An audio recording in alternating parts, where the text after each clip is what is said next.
Bismillahirrahmanirrahim. Assalamualaikum warahmatullahi wabarakatuh. Alhamdulillah wassalatu wassalamu ala Rasulillah wa alihi wa sahbihi wa wala. Asyhadu an la ilaha illallah wahdahu la syarika lah wa asyhadu anna Muhammadan abduhu wa rasuluhu, amma ba'd. Hadirin jemaah sekalian yang dimuliakan Allah, kembali kita membaca hadis-hadis Nabi Sallallahu Alaihi Wasallam dalam kitab kita Riyadhus Shalihin. Pagi hari ini kita akan baca bab al-infaqu mimma yuhibbu wa minal jayyid. Berinfak yang afdal adalah dari harta yang dicintai dan dari yang baik. Jemaah sekalian yang dimuliakan Allah, di dalam bab ini dibawakan firman Allah Subhanahu wa taala dalam surat Ali Imran ayat 92. Kata Allah Subhanahu wa taala, lan tanalul birra hatta tunfiqu mimma tuhibbun. Sekali-kali engkau tidak meraih kebaikan yang sempurna sampai kalian berinfak apa yang kalian sukai. Kemudian dalam surat Al-Baqarah ayat 276 kata Allah Subhanahu wa taala, ya ayyuhalladzina amanu anfiqu min thayyibati ma kasabtum wa mimma akhrajna lakum minal ardh wa la tayammamul khabitha minhu tunfiqun. Wahai sekalian orang yang beriman, berinfaklah dari hasil kerja kalian yang baik, dari yang halal maksudnya. Dari yang halal itulah yang diinfakkan. Wa mimma akhrajna lakum minal ardh, dan dari apa yang kami keluarkan untuk kalian dari bumi, itu hasil bumi, pertanian dan sebagainya. Wala tayammamul khabitha minhu tunfiqun, dan janganlah kalian sengaja memilih yang buruk untuk diinfakkan. Dua ayat ini, jemaah sekalian yang dimuliakan Allah, terdapat anjuran untuk selalu memilih yang terbaik untuk diinfakkan, dimulai dari keluarga, termasuk di dalamnya orang tua, kemudian kerabat, dan seterusnya. Jadi harta benda yang diinfakkan adalah dari hasil yang halal. Itu yang pertama. Kemudian untuk sempurnanya dari harta yang paling dia sukai, dan tentunya itu enggak ringan, itu berat, karena umumnya manusia itu senang dengan harta. Wa innahu lihubbil khairi lasyadid. Sesungguhnya manusia itu sangat cinta dengan harta. Namun di sini Allah Subhanahu wa taala menguji hamba-hambanya untuk mau berbagi, berinfak dengan memilih apa yang disukai, apa yang disukai oleh hamba tersebut. Dan pastinya Allah Subhanahu wa taala akan berikan ganjaran yang besar bagi mereka yang mau melakukannya. Dalam bab ini bawakan hadis dari Anas bin Malik radhiyallahu anhu, beliau berkata, "Kana Abu Talha akthar al-ansari bil Madinati malan min nakhlin." Adalah Abu Talha radhiyallahu anhu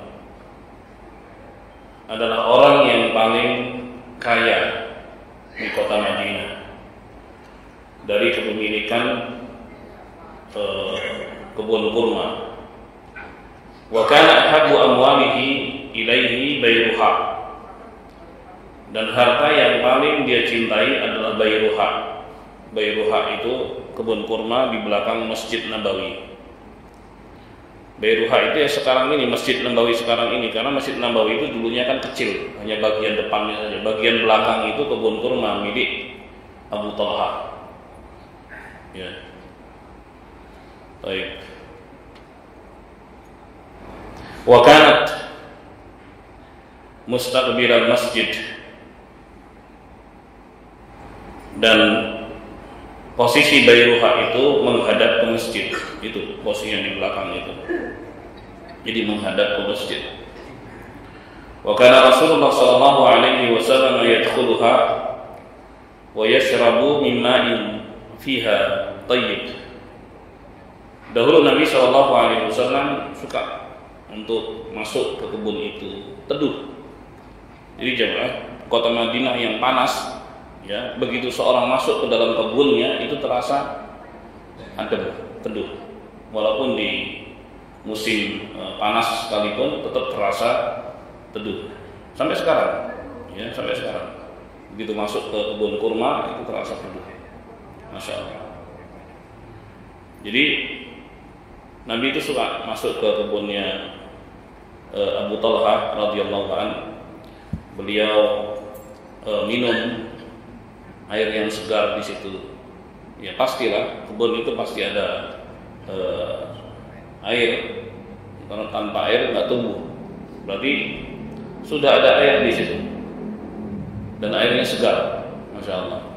Qala Anas berkata, Anas ini merupakan anak bawaan istri Abu Talha, karena pada akhirnya Abu Talha menikahi Ummu Sulaim. Ummu Sulaim ini ibunya Anas bin Malik radhiyallahu anhu.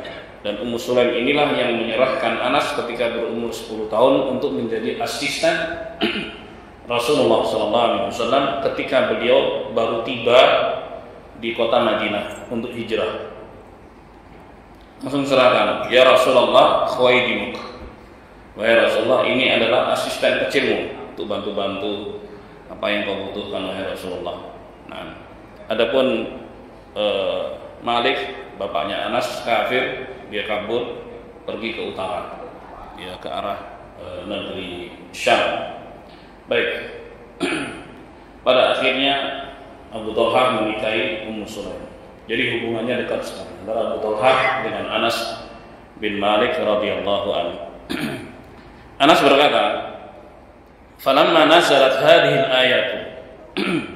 Ketika turun ayat ini, yaitu surat Ali Imran 92, "Lan tanalul birra hatta tunfiqu mimma tuhibbun."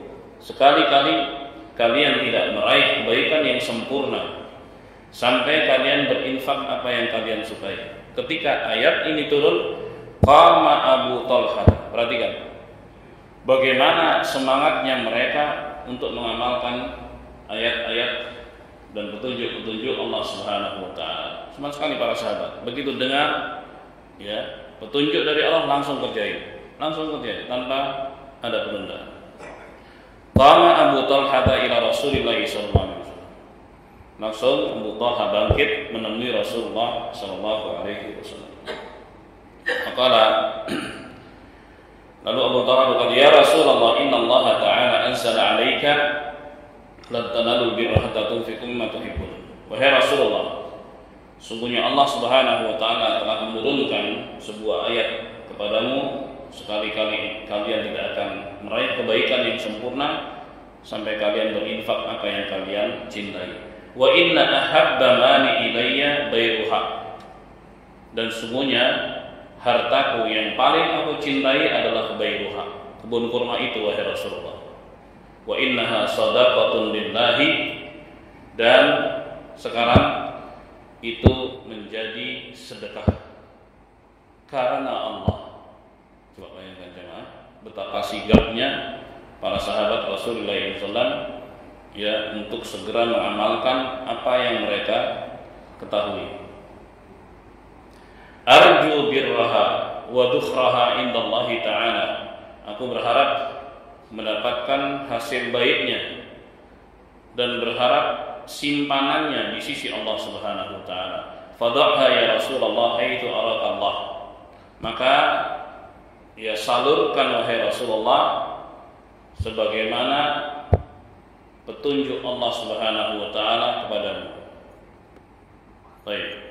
Faqala Rasulullah sallallahu alaihi wasallam, bakhil. Ya. Kata bakhil itu menunjukkan makna ta'jub kalau kita seperti gitu ya, semacam itu.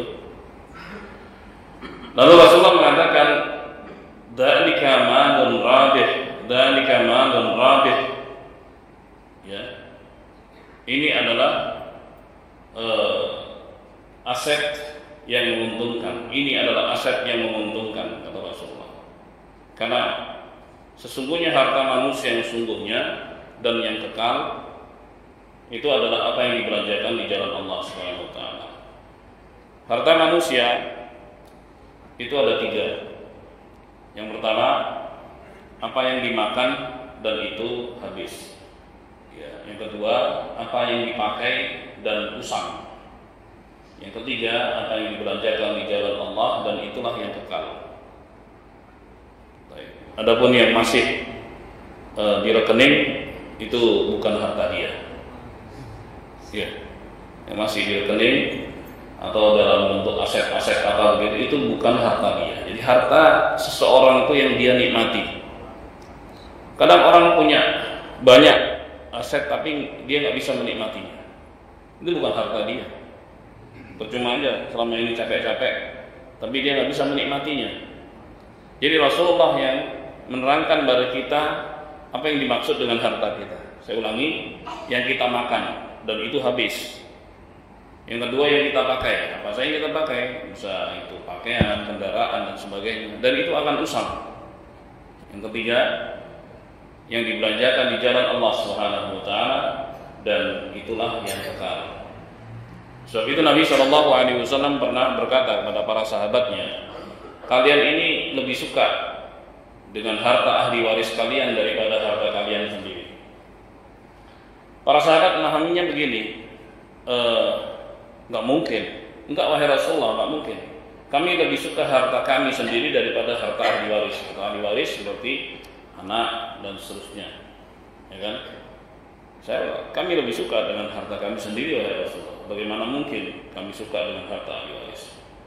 Akan tapi buktinya kalian begitu, kata Rasulullah. Barulah Rasulullah memahamkan kepada mereka, ya, harta kalian itu kemudian disebutkan tadi 3 tadi. Kalian makan habis, kemudian yang kalian pakai dan usang, yang ketiga yang kalian belanjakan di jalan Allah Subhanahu wa taala dan itulah yang kekal. Adapun sisanya itu adalah harta ahli waris kalian.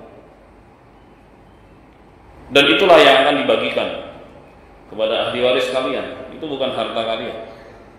Dan buktinya kalian senang dengan harta ahli waris kalian. Enggak segera kalian belanjakan di jalan Allah Subhanahu wa taala untuk kepentingan diri kalian.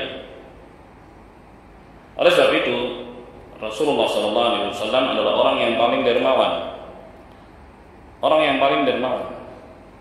Karena beliau ingin kebaikan di akhirat. Karena harta seorang sekali lagi yang kekal adalah apa yang dibelanjakan di jalan Allah Subhanahu wa taala. Sebab itu Nabi sallallahu alaihi wasallam bersabda dalam hadis ini, "Hada malun rabih, dzalika malun rabih." Itulah harta yang menguntungkan. Itulah harta yang menguntungkan. Setelah Abu Talhah mengatakan, "Kebun kurma yang luas ini wahai Rasulullah, ini yang paling aku cintai, sedekah statusnya sekarang. Karena Allah Subhanahu wa taala, maka terserah engkau wahai Rasulullah salurkan sesuai petunjuk Allah Subhanahu wa taala kepadamu." Langsung begitu. Subhanallah. Dan hal semacam ini jemaah sekali lagi enggak mudah. Ya, karena pasti ada perlawanan dari nafsu. Karena umumnya nafsu dan keinginan, nafs itu artinya keinginan, berbagai macam keinginan. Itu pengennya enggak patuh kepada Allah Subhanahu wa taala. Innan nafsa ammaratun bisu. Karena nafsu itu seringnya memerintahkan kepada keburukan. Gitu. Oleh ketika seorang berhasil berbagi, bersedekah dengan yang baik karena Allah Subhanahu wa taala, maka dia akan terlindungi dari penyakit kikir. Karena penyakit kikir itu penyakit yang berbahaya. Allah Subhanahu wa taala berfirman, "Wa may yuqa syuhha nafsihi fa ulaika humul muflihun." Barang siapa yang dijaga oleh Allah Subhanahu wa taala dari penyakit kikirnya, maka mereka adalah orang-orang yang beruntung. Ini menunjukkan bahwa bibit penyakit kikir itu ada di dalam setiap orang. Tinggal apakah penyakit itu ganas atau tidak. Ganas atau jinak. Ya. Baik. Dan untuk menghilangkannya adalah dengan berbagi. Dengan berbagi itu penyakit akan berkurang. Dan Nabi Shallallahu Alaihi Wasallam bersabda, "Iyyakum wasyuh." Hati-hati kalian dari penyakit kikir. Fa inna syuh qad ahlaka man kana qablakum. Karena penyakit kikir itu telah membinasakan orang-orang sebelum kalian. Gara-gara penyakit itu. Apa akibat penyakit itu? Ansafaku dima'ahum wasabu nisa'ahum. Mereka menumpahkan darah di antara mereka dan mereka menawan kaum wanita. Gara-gara penyakit kikir. Jemaah, ketika seorang punya penyakit ini, maka yang dia inginkan adalah akumulasi. Dan dia akan enggan untuk distribusi. Maunya numpuk, nggak mau berbagi. Nggak ingin orang lain itu mendapatkan kebahagiaan yang sama. Oke. Ketika keinginan untuk terus menumpuk meningkat, dia akan melihatnya. Mana daerah mana yang mesti harus dikuasai. Mulailah penjajahan. Nah, itu yang terjadi jemaah. Dan tentunya yang dijajah membela diri, nggak mau dong dijajah, diambil. Terjadilah perang, terjadilah pertumpahan darah. Dari situ ibadallah, penyakit kikir ini bahaya sekali. Makanya Nabi SAW memberikan warning kepada umat Islam dari bahaya penyakit ini. Untuk menghilangkannya, lawan dengan terus berbagi. Maka sedikit demi sedikit penyakit itu akan hilang. Makanya Allah mengatakan, barang siapa yang dijaga dari penyakit kikirnya, maka dia termasuk orang-orang yang beruntung. Hadirin sekalian yang dimuliakan Allah. Lalu Nabi Shallallahu Alaihi Wasallam bersabda, kembali kepada hadis kita, waqad sami'tu ma qult. Ya, aku dengar apa yang barusan engkau ucapkan wahai Abu Talha. Wa inni ara an taj'alaha fil aqrabina. Dan aku berpandangan engkau jadikan hasil kebun kurma itu untuk kerabat-kerabatmu. Faqala Abu Talha. Kemudian Abu Talha berkata, af'alu ya Rasulullah. Siap, laksanakan wahai Rasulullah. Faqassamaha Abu Talha fi aqaribihi wa bani ammihi. Maka segera Abu Talha membagi bayruha, kebun kurma tersebut kepada kerabat-kerabatnya dan anak-anak pamannya, yaitu sepupu-sepupunya, bagikan. Masya Allah, itu kerabat. Jadi ketika Abu Talha mengatakan ini untuk sedekah lillah karena Allah, terus apa kemudian Rasulullah pakai? Enggak, Rasulullah melihat kondisi kerabat dan keluarga Abu Talha. Rasulullah bilang, ya sudah, berikan saja kepada kerabatmu. Subhanallah. Jemaah sekalian yang dimuliakan Allah, hadis ini adalah hadis yang sahih yang diriwayatkan oleh Imam Al-Bukhari dan Imam Muslim. Jadi kembali kepada judul kita, Imam An-Nawawi mengatakan anjuran berinfak dari apa yang disukai dan dari yang baik. Termasuk dari yang baik, ya, itu dari sumber pendapatan yang baik. Ada hadis Nabi Shallallahu Alaihi Wasallam, ya, beliau pernah mengatakan begini, kasbul hajjami khabithun, ya, hasil upah bekam itu adalah buruk. Kalau dikatakan apakah itu halal, halal, tapi itu buruk, kata Rasulullah SAW. Jadi halal pun ada tingkatan-tingkatannya, gitu. Ada pekerjaan-pekerjaan yang mulia dan yang mulia itu dan yang bersih, ya, seperti dagang, gitu. Kemudian bercocok tanam itu bersih, gitu. Nah, anjurannya dari jenis pekerjaan yang seperti ini. Anjurannya dari pekerjaan-pekerjaan yang seperti ini. Baik.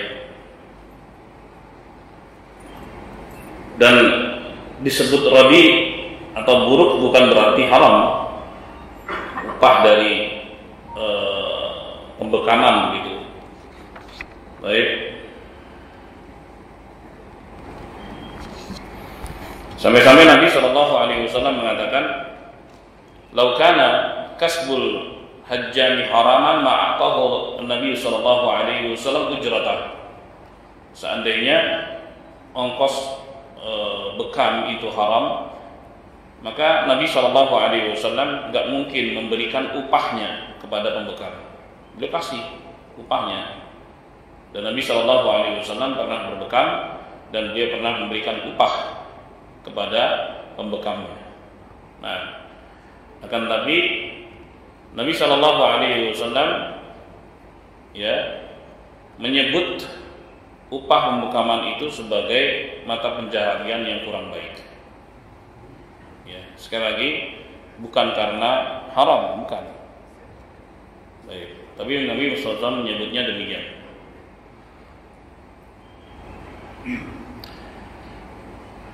Nah, itu yang mesti dihindari untuk diinfakkan. Di dalam ayat tadi, Anallaha subhanahu wa ta'ala naha ayyaksida al-insanu radi'a min malihi fa yatasaddaqu bih. Allah Subhanahu wa ta'ala melarang seorang untuk sengaja memilih yang buruk dari hartanya untuk disedekahkan. Wa hatta 'ala ayyunfiqa mimma yuhibbu mimma huwa khair. Dan Allah Subhanahu wa ta'ala menganjurkan untuk berinfak dari apa yang disukai seorang dan apa yang baik. Selesai satu bab. Bab berikutnya, qala rahimahullah, babu wujubi amrihi ahlahu wa auladah al-muyyizina wa sa'ira man fi ra'iyatihi bi ta'atillahi ta'ala wa nahyihim 'anil mukhalafati wa ta'dibihim wa man'ihim min irtikabi manhiyin 'anhu. Bab tentang wajibnya seorang memerintahkan kepada keluarganya, anak-anaknya yang sudah mumayyiz dan seluruh orang-orang yang ada di dalam asuhannya atau di dalam tanggung jawabnya untuk taat kepada Allah Subhanahu wa ta'ala. Dan anjuran untuk melarang mereka dari menyelisihi Allah dan Rasul-Nya, serta anjuran untuk mendidik mereka, mencegah mereka dari perbuatan yang dilarang oleh Allah Subhanahu wa ta'ala. Ini judulnya panjang, ya. Tapi kita tahu maksudnya bahwa sebagai pemimpin itu punya kewajiban untuk membimbing mereka yang di bawah kepemimpinannya, ya, mulai dari keluarga terus semakin meningkat dan seterusnya. Allah Subhanahu wa ta'ala berfirman dalam surah Taha ayat 132, wa'mur ahlaka bis-shalati wastabir 'alaiha. Dan perintahkan kepada keluargamu untuk salat. Jadi jangan dibiarkan. Terus perintah wastabir 'alaiha, dan bersabarlah untuk terus memerintahkan mereka dan mengingatkan mereka untuk salat. Ini jangan kapok misalnya. Kadang-kadang mungkin wah udah sering diingetin gini-gini, udahlah nggak usah lah, nggak boleh, terus ingetin, sholat, waktunya sholat ya, ingetin terus. Waktunya sholat. Allah Subhanahu wa taala yang perintahkan itu, dan jangan bosan. Makanya Allah mengatakan wastabir 'alaiha, jangan bosan. Sabar. Ya. Karena sholat ini merupakan tiangnya agama. Yang kedua, sholat merupakan amalan pertama yang akan dihisab dari setiap hamba di sisi Allah Subhanahu wa taala, dan sholat merupakan pembeda antara muslim dengan kafir. Nabi sallallahu alaihi wasallam bersabda, "Al-'ahdu alladhi bainana wa bainahum as-shalah, faman tarakaha faqad kafar." Ikatan antara kami dengan mereka adalah sholat, yang meninggalkannya dia kafir. Jadi muslim itu harus sholat, dan orang tua itu harus peduli kepada anggota keluarganya dan mengingatkan mereka untuk selalu sholat. Nah, dan seandainya orang tersebut masuk neraka, ya, yang bersifat sementara, maka para malaikat yang diperintahkan oleh Allah Subhanahu wa taala untuk memungut mereka yang sudah menjadi arang, ya, itu dari tanda bekas sholat, karena api neraka tidak memakan bekas sholat. Artinya ketika ada seorang yang berdosa selain dosa syirik, karena ketika seorang meninggal dunia dalam keadaan musyrik pasti kekal di neraka. Waliyadzubillah. Tapi ada muslim bertauhid, dia punya dosa besar misalnya, dan belum sempat taubat, mati. Maka ini kembali kepada kehendak Allah Subhanahu wa taala. Kalau Allah Subhanahu wa taala kehendaki dia diampuni langsung masuk surga. Tapi kalau Allah kehendaki dia mampir dulu ke neraka, maka dia mampir ke neraka. Tapi sementara. Allah masukkan ke neraka, kemudian Allah matikan. Sampai ketika sudah gosong, Allah perintahkan para malaikat untuk mengambil dia. Dan Allah kasih tanda kepada para malaikat. Allah kasih tanda, ya, dengan bekas sholat, Baik. Dari tanda itulah mereka diangkat oleh para malaikat, kemudian dimasukkan ke dalam air kehidupan, lalu kemudian tumbuh seperti tumbuhnya tanaman, kemudian dimasukkan ke dalam jannah. Mereka inilah yang disebut dengan al-jahannamiyun, mantan penduduk jahannam. Jemaah, maksudnya apa? Walaupun seorang punya dosa, jangan tinggalin sholat, itu poinnya. Jangan tinggalin sholat, karena sholat menjadi sebab keselamatan dia di akhirat. Menjadi sebab keselamatan dia di akhirat. Bandelnya kayak apapun, jangan tinggalin sholat, tetap sholat. Tapi begitu sholat ditinggalkan, itu yang berbahaya, bahaya sama sekali. Oleh sebab itu, saya lagi, Allah perintahkan setiap kepala keluarga untuk selalu mengingatkan kepada anggotanya untuk sholat. Ya, wa'mur ahlaka bis-shalah wastabir 'alaiha. Perintahkan kepada keluargamu untuk sholat dan bersabarlah. Untuk terus memerintahkan mereka agar menjalankan sholat. Dan sholat itu adalah cara terbaik dari hamba untuk mendekatkan diri kepada Allah Subhanahu wa taala. Kata Allah Subhanahu wa taala dalam hadits qudsi, "Wa ma taqarraba ilayya 'abdi bi syai' ahabbu ilayya mimma aftaratuhu 'alaihi." Dan tidaklah hambaku mendekatkan diri kepadaku dengan sesuatu yang lebih aku cintai daripada dia mengerjakan apa yang aku wajibkan kepadanya. Jadi ketika hamba itu mengerjakan kewajiban-kewajiban yang dibebankan oleh Allah Subhanahu wa taala kepadanya, maka itu adalah cara terbaik dia untuk mendekatkan diri kepada Allah Subhanahu wa taala. Maka salat di antara kewajiban yang paling baik untuk mendekatkan diri kepada Allah Subhanahu wa taala, maka jaga salat. Salat lima waktu, khususnya salat asar. Hafizu 'alas salawati was salatil wusta. Jagalah salat lima waktu, khususnya salat asar. Karena di waktu yang tanggung, ya, banyak sekali orang yang terlewat.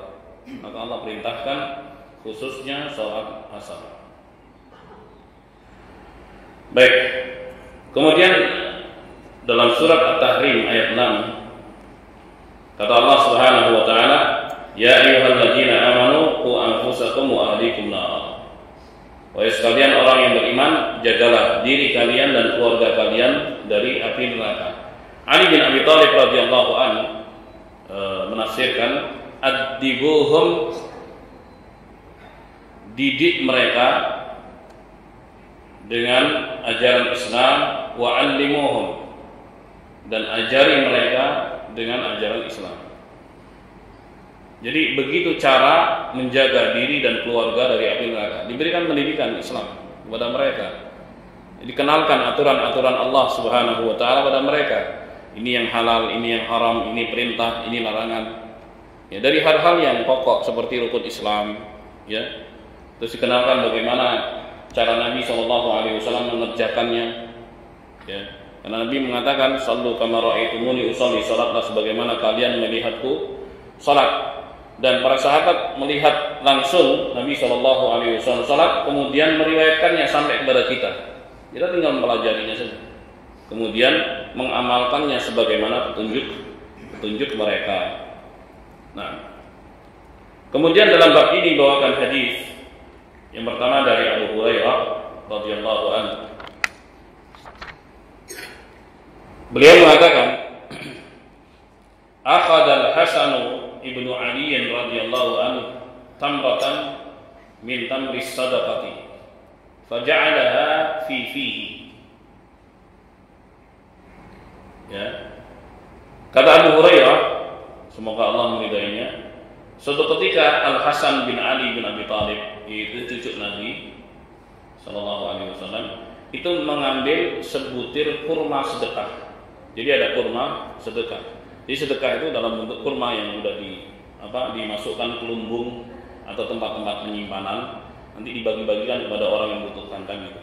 Suatu ketika Al-Hasan bin Ali mengambil sebutir. Dia masih kecil, belum ngerti, ya, masih kecil. Terus dimasukkan ke mulut, biasa anak-anak gitu, dia masuk mulut gitu. Maka Nabi SAW mengatakan, "Kakhin,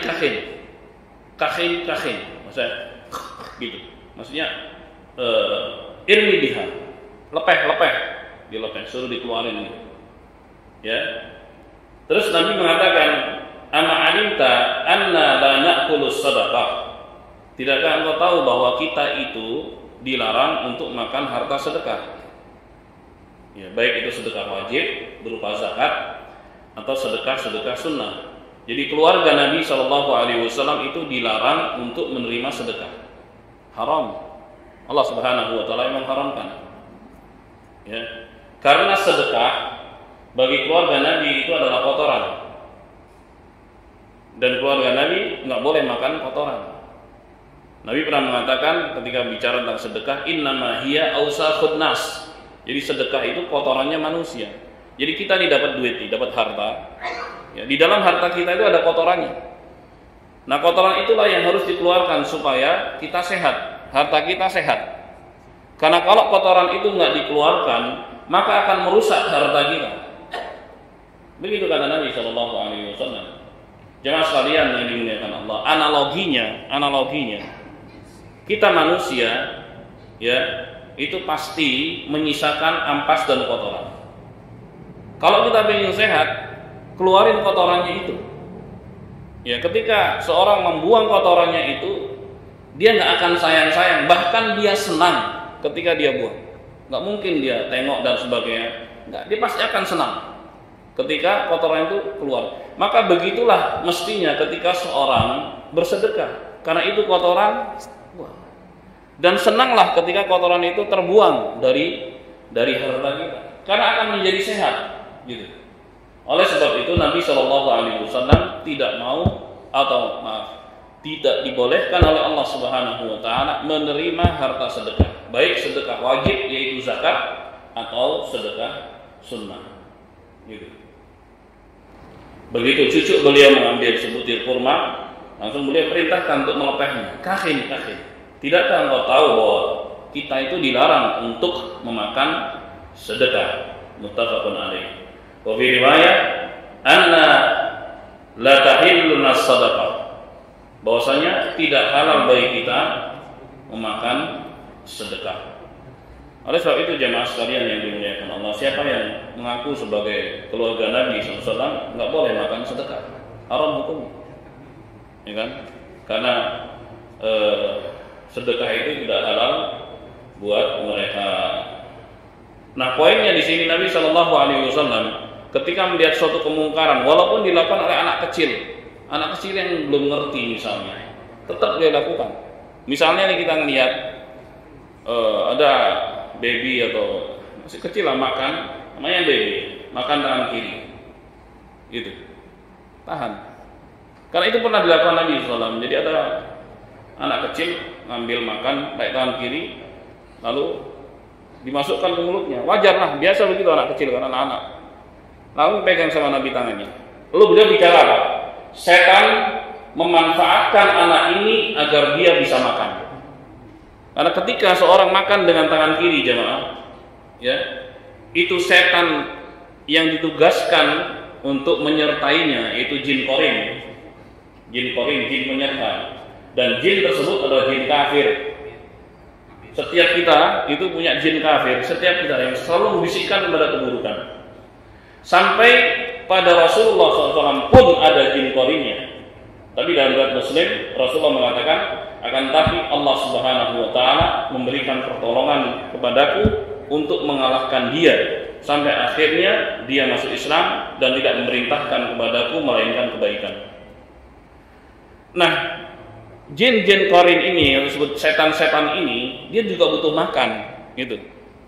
Makannya ketika orang nggak baca basmalah, dia ikut makan. Makanya ketika seorang terlupa baca basmalah, baca doa Bismillahi fi awwalihi wa akhirih. Kata Rasulullah, dia akan memuntahkan semua yang dimakan, muntah-muntah nih setannya itu. Ya kalau tidak ya sudah, dia semakin gemuk, semakin besar. Ketika hubungan suami istri nggak baca doa pun dia ikut main.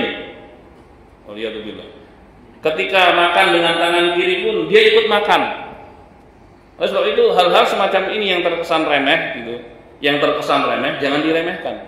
Ini hal penting. Karena ketika dia kuat, ketika dia besar, semakin kuat dominasinya kepada kita. Makanya Nabi juga pernah menceritakan tentang setan yang kurus dengan setan yang gemuk gitu.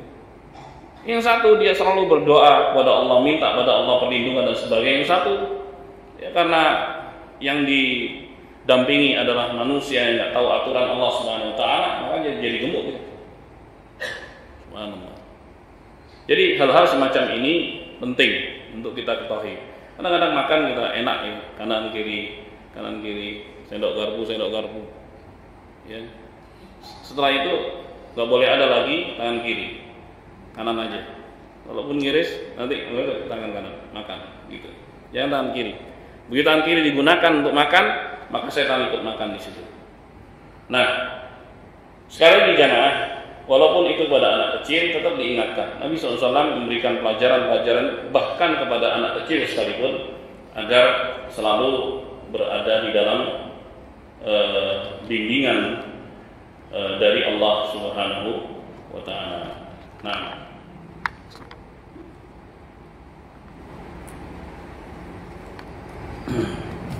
hadis terakhir ya.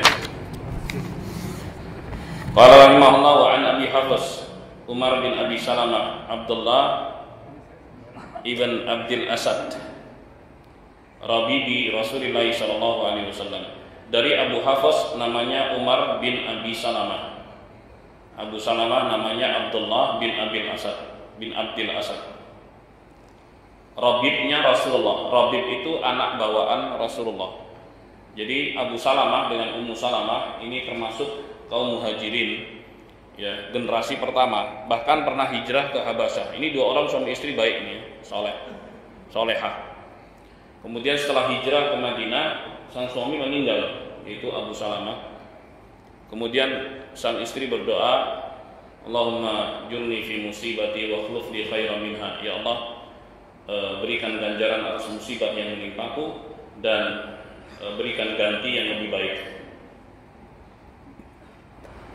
Ternyata akhirnya beliau dinikahi oleh Rasulullah Shallallahu Alaihi Wasallam. Itu singkat kisahnya. Dan sebelum dinikahi Nabi, Ummu Salamah ini punya sejumlah anak. Di antaranya adalah ini Umar bin Abi Salamah, ya, anak bawaan istri Rasulullah yang bernama Ummu Salamah. Panggilannya itu Robib, ya. Kalau anak laki-laki, Robibah kalau anak perempuan. Nah, dia berkata, kun hulaman fi hijri Rasulillah sallallahu alaihi wasallam. Dulu ketika aku masih kecil, aku dalam asuhan Rasulullah sallallahu alaihi wasallam. Wa kanat yaditatishu fis sahfah. Kalau makan, tanganku kemana-mana, ngambil di piring, makan bareng gitu kan, ambil comot gitu. Faqala li Rasulullah sallallahu alaihi wasallam. Kemudian Nabi sallallahu alaihi wasallam berkata kepadaku, padahal dia masih kecil dan ingat waktu itu, Umayyiz, ya umur sekitar 6 atau 7 tahun gitu. 5, 6, 7 lah kira-kira. Ya gulam, samillah. Ya, wahai, atau bilangnya gini, nak, sebut nama Allah. Makan tuh begitu, bismillah dulu gitu. Wakul biyaminik, makan dengan tangan kanan. Wakul mimma yalik, makan dari yang terdekat. 3 poin. Baca bismillah, makan dengan tangan kanan, dan makan dari yang terdekat. Fama zarat tilka ti'mati ba'du. Maka sejak saat itu, ya, aku melakukan apa yang diperintahkan oleh Rasulullah Shallallahu Alaihi Wasallam. Ini kalimat yang singkat, akan tapi ini sehari-hari kita lakukan.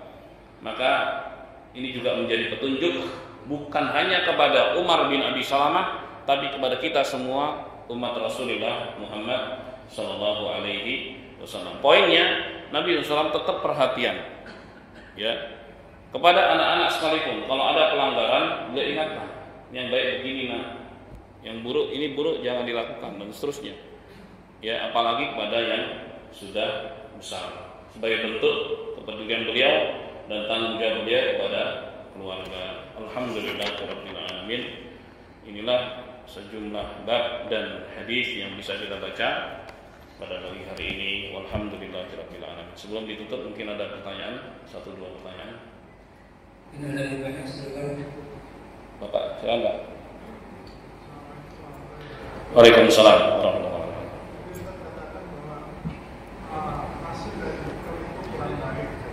Iya.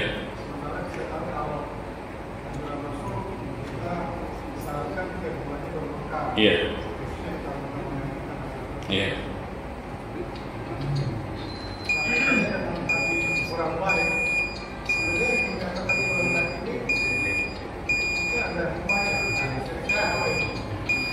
Iya. Kalau ada orang yang menjadikan itu sebagai mata pencaharian, dia hanya jadikan itu sebagai mata pencaharian, ya, maka itu yang mestinya dihindari, walaupun itu halal. Walaupun itu halal, bukan berarti radi yang bilang Rasulullah SAW.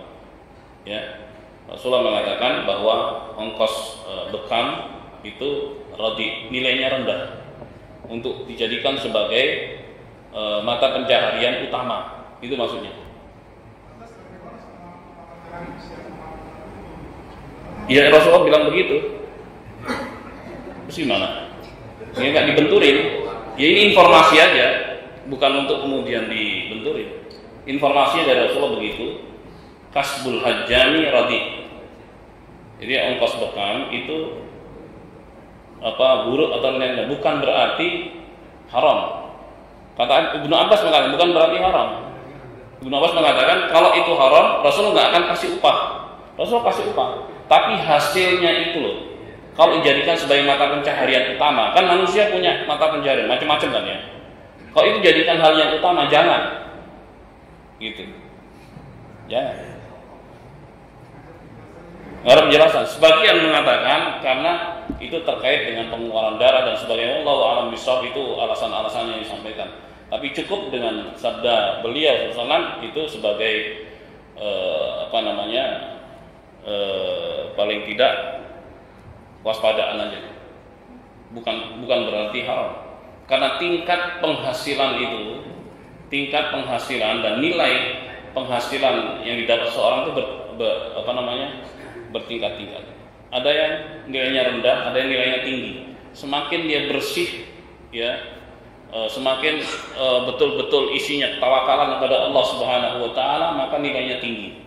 Seperti berdagang, seperti bertani. Betul-betul dia bersih dan mengandung ketawakalan yang tinggi, maka semakin tinggi nilainya. Begitu maksudnya. Wallahu a'lam bishawab. Yang lain lagi satu. Ya, silakan Pak Arif. Apa itu tadi kalau misalnya kita berinfak, katakanlah untuk bangun masjid atau apa ya, Iya.